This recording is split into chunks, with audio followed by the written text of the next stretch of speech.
We're joined today by a large number of guests, very special guests, every one of you. And you'll hear from several of them a bit later in our program.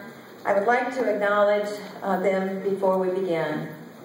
We had hoped that Governor Pat Quinn could be here to join us so that we could thank him personally for the much-needed construction jobs for hundreds of our friends and neighbors and the development of this showcase facility for our outstanding transportation programs. Director David Bott, Director of the Department of Commerce and Economic Opportunity, will speak later on the Governor's behalf.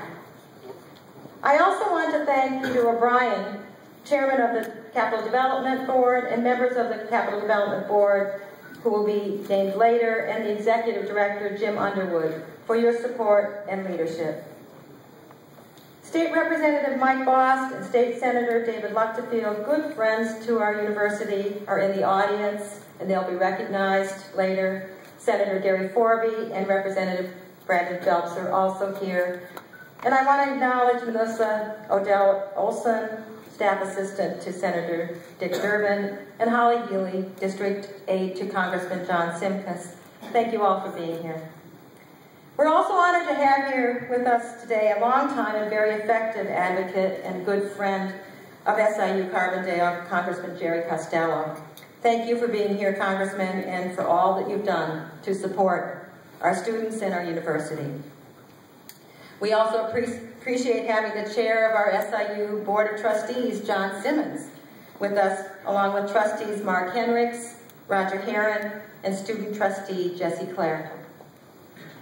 In addition to students, faculty, and staff, many proud alumni and supporters of our programs are here with us today in the audience, and I want to thank all of you for being here, not only supporting us today, but the many, many years of industry partnerships that have meant so much to our programs. We're here to celebrate the realization of a decades-old dream to create a state-of-the-art facility befitting the incredible transportation programs at SIU. I'm sure you will agree with me that the architects, engineers, construction firms, and workers did an outstanding job. I also want to thank Director Phil Gatton and our plant and operations staff for their many, many contributions. This Transportation Education Center will enhance learning, teaching, and research.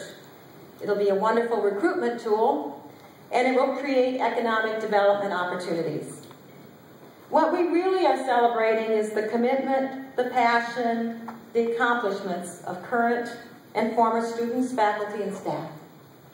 We are celebrating excellence that dates to the founding of our automotive and aviation programs, and we're celebrating strong industry partnerships that continue to create career opportunities for our students. So many people who are here have played significant roles in advancing these programs, and many of them will be recognized. There are those who could not join us or who have passed, such as Tony DeRosa, the founding chairman of the Aviation Technology Department, Gene Seibert and Elliot Keating, founders of the Aviation Management and Flight, and Aldi Lilly, founding chair of Automotive. They also deserve our gratitude for their many, many contributions. Our transportation programs are now all together under one roof, a roof that does not leak. That alone is a great accomplishment over the conditions at the old Carterville campus, once known as the Vocational Technical Institute, or VTI. Those conditions could not deter our automotive technology faculty, students, and staff from their pursuit of excellence. Excellence that long ago earned respect and recognition through the industry. Excellence and industry respect also have been hallmarks of our aviation programs, which have always been located here, but this new facility for flight management provides new ATC simulators and a new test facilities. Our programs were in need and deserving of these new facilities, and It will create a synergy that will launch economic development locally, in the region, and statewide. It is now my pleasure to introduce the President